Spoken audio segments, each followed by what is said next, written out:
Alright guys, it's Jerningham here.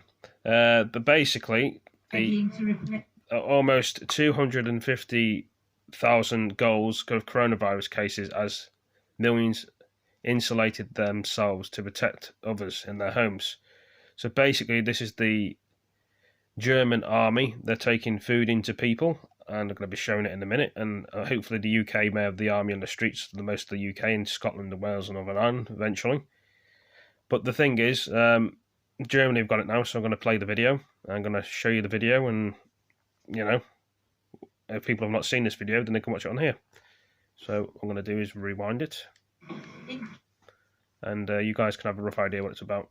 In Germany, they're drafting in the army, soldiers readying to replace civil servants who may get overwhelmed. With 22% of its population over the age of 60, Germany may soon see the death rate rapidly rise. We're all aware that the fight against coronavirus is a marathon. In the end, it will come down to being able to provide and maintain resources. That will be a task for the German army in particular. Enthusiastically, if not necessarily tunefully, residents in one Bavarian town sang Ciao Bella in solidarity with Italy, the unwitting leader in a race no one wants to win.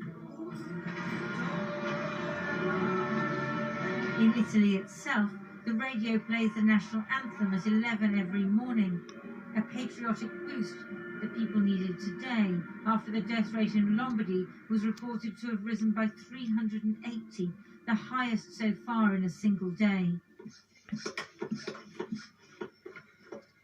In France, they don't kiss on Main Street anymore.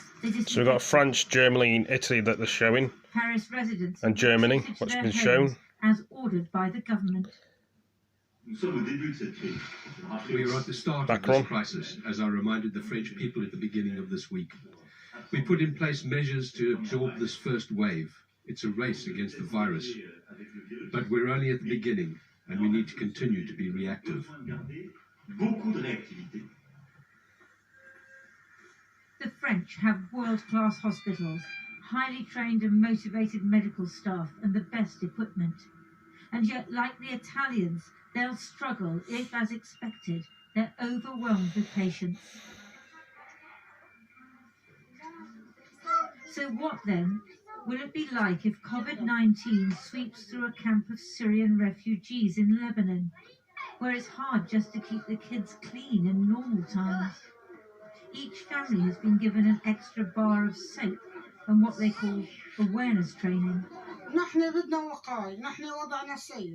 We need protection. Our situation is bad. We don't have houses to stay in. We have nylon sheets, and nylon carries germs by itself. We don't have walls or anything. We don't have face masks for protection. We don't have soap or sanitizers. Whoever breathes, his neighbor could feel it. They're trying to teach people about the disease in Idlib, where millions of Syrians have been displaced. Hard to see how they'll manage when the hospitals have been bombed and everyone's on the move. They're disinfecting the school tent while the children look on. Witnesses to a new catastrophe that's sweeping not just Syria, but Europe and beyond. Lindsay Hilson there. Well, joining me now from northwestern Germany is Peter Liese, an MEP and a former GP. Peter Liese, thanks for coming on our programme. Can we just start off by clarifying some figures? Is it true that Germany has almost 20,000 cases of coronavirus, but only 66 deaths? Yeah, I will just double-check the figures on my other device, but I think that it's true. Yeah, I have it here. Yeah. Because I have almost 20,000 cases, 53 fatalities, compared to 9,300 cases and 167 fatalities, for example, in the UK. So let me say first that we are all in this together, and I think cooperation and cooperation in exchange of pretty serious what's going on in the world. Is more important than ever, and I think it's not important that politicians are blaming each other. That's why I think we need to fight together, but also we need to learn lessons. Italy, in the moment, is worse than China. They have more fatalities than China, and in Wuhan we have already, I think, very, very correct information. No new infections during the last 2 days. Okay. So this is important to learn that we don't go for... Keeps buffering the video, I don't know why. For the Wuhan way, how strange it may sound. So now to the figures. The German figures are quite high in infections, and they are quite low in fatalities. And I think there are 3 explanations. Nobody knows it really, but I talked to a lot of experts, and the first reason may be that, in fact, our health system is quite good. You just have reported the ratio of intensive care beds. That may be a point, but I think it's a minor point. Then the second point is that many of the people we tested now, and they are positive, they come from skiing areas in Austria and northern Italy. And when you go skiing, you are not severely diseased. You are not over 80, you don't have any heart problem, any lung problem, which means that we may see higher figures in Germany when the virus comes in homes for elderly or in hospitals. But the most important point is you shouldn't believe in the figures, because the figures of infected people, confirmed cases, only shows how much you test. And I'm convinced that we have tested a little bit more, definitely not enough, but we have tested more than UK, more than Italy, and more than Spain. Right. So why you have a higher fatality rate, it's only a statistic effect. It's just because we tested more. So we have all more infections than the official figures shows, and that shows how important containment measures are. Right. But that's a really interesting answer. But when you compare the number of ICU beds in Britain to Germany, 6.6 per 100,000 in our country, 29.6 in your country, that is an alarming discrepancy for us. Yes, it is, but it's not the worst, because at the moment, very few beds are used in Germany. So we are preparing for the worst. I'm preparing myself. I'm practicing to be fit for the purpose when I have to work as a general practitioner again. But we are not yet in the situation where we need all these beds. I am also in favor of having solidarity with it. But the worst is that we are in an increase of the figures. Yeah, I'm afraid sorry to interrupt, Peter Lees, I'm going to have to end it there, but thank you very much indeed. Krish. Well, joining me now from his Leeds constituency is the Labour MP Alex Sobel, who's led the call for a universal basic income to be introduced during this public health emergency. How would it work? Well, basically, everybody would get a payment every week, and then whether they were employed, whether they were self-employed, whether they were unemployed, whether they were on a 0 hours contract, and that would be enough to cover the basic necessities. And how would you answer the simple point that not everybody needs it? Well, I mean, we used to have child benefit, universal child benefit, everybody needed it. There'll have to be a call for people to sign up so they can be paid who aren't, for instance, on benefits now. And so if you don't really need it, just don't give HMRC your payment details and you won't get it. So how much would it be, and how would it be paid for? Well, I mean, first of all, how would it be paid for? You know, we've talked about 300 billion stimulus that the Chancellor's proposed. We're in a complete crisis situation. We need to make sure people have economic security. If we don't, then the confidence will collapse out of the system. So that is actually more important than how it be paid for. But later on, we'll find that actually the system will right itself because of the way that the money supply works. So we're obviously there'll be a form of quantitative easing. We saw this in 2007 crash. That was used for banks. Instead of quantitative easing for banks, we're talking about quantitative easing for people who'll spend money in the real economy. So actually, it'll be much better than the quantitative easing we did back then for the banks. A lot of people have been talking about this, but it does have its critics. And one of the big criticisms is once you have a lot of people who are reliant on a universal basic income to meet their basic needs, it becomes very difficult to take that away. Well, I think we're in unprecedented times. What we're seeing is that we've designed a social safety net that has got such big holes in it that people are falling through it. 5 million self-employed, 1 million people on zero-hours contracts, and so it needs a big move to fix that. This, I think, is the big move. Later on, what we need to do is actually rebuild a much better social security system. We have to acknowledge, actually, that our social safety net has failed, and the measures that we need to fix it in a bespoke and complex way will take far too long, way longer than this crisis will probably last. So we need to make this move now and then look at how to fix it properly later. Thank you very much. Thank you. Now, President Trump has announced an agreement between America and Mexico to close their shared border to all but essential travel. This came shortly after the New York State governor asked people to stay at home as the number of cases of COVID-19 reached more than 7,000. In California, all 40 million residents have been told to stay at home.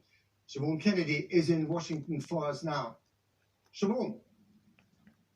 Well, Matt, the president also announced today a clampdown on asylum seekers from Mexico and Latin America. Of course, thousands of them try and get across the border here each year. They are held in detention centers while they await their hearings. Well, no more. President Trump said today that because of the dangers of the virus that they might bring in, that they would be rounded up and returned, he said, back to where they belong.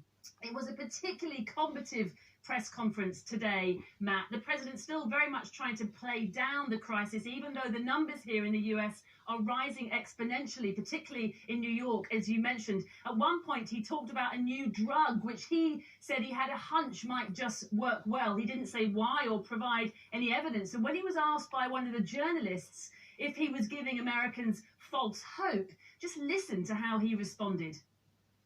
What do you say to Americans who are watching you right now who are scared? I say that you're a terrible reporter. That's what I say.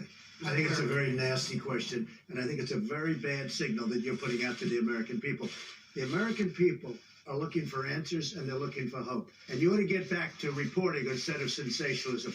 Let's see if it works. It might, and it might not. I happen to feel good about it, but who knows? I've been right a lot. Let's see what happens. So as you can see there, a very angry Donald Trump today. He hates the fact that this crisis is spiraling out of his control and that he is being criticized by many people for the lack of availability of medical equipment like masks and ventilators. He's hoping to turn that round on Monday when Congress is due to vote and pass his emergency economic relief bill, signaling $1 trillion of aid to individuals in the way of checks and to businesses, including those very troubled airlines. But I have to say there are those who are already saying, given the extent of this crisis, that $1 trillion will simply not be enough. Siobhan, thanks very much. Well, President Trump has been criticized for both his dealing with the coronavirus crisis and also his labeling of it as the Chinese virus.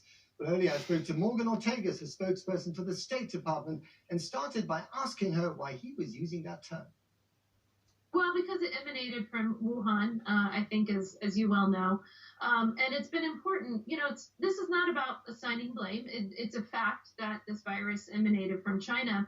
And what's important, really, as I just mentioned, is how do we deal with global pandemics going forward? And it's important to note that the Chinese Communist Party has a special responsibility here to be fully transparent with the world and to get this right. But we also know from scientists here and all over the world that the Chinese authorities were very quick in sharing kind of the DNA sequencing of this particular virus and sharing as much information as possible with the rest of the world as quickly as possible. They bought us time by locking down their cities, and we've squandered some of that time, haven't we?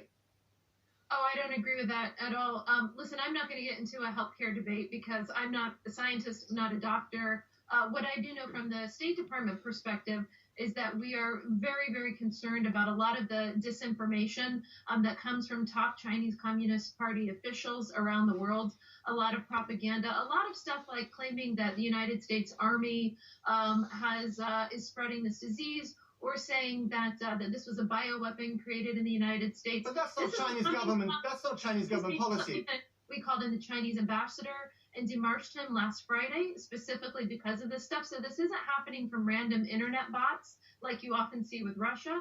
This is coming out of the mouths and on the Twitter pages. It's right there in black and white from Chinese Communist Party officials. You're in a leadership position. What's America doing for the rest of the world? The United States has committed over $100 million. I was just on with an Italian outlet right before this one. We're talking about the fact that it's not just the American government. We're certainly providing money and aid and equipment. Our embassies around the world, if you go on their social media, I'm going to pause it there for a minute, guys, because I need to see how long it goes on for.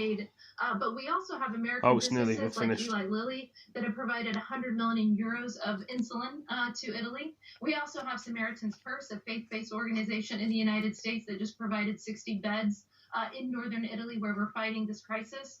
In the United Kingdom, we've got McDonald's and Starbucks, which are providing free drinks to healthcare workers in the UK.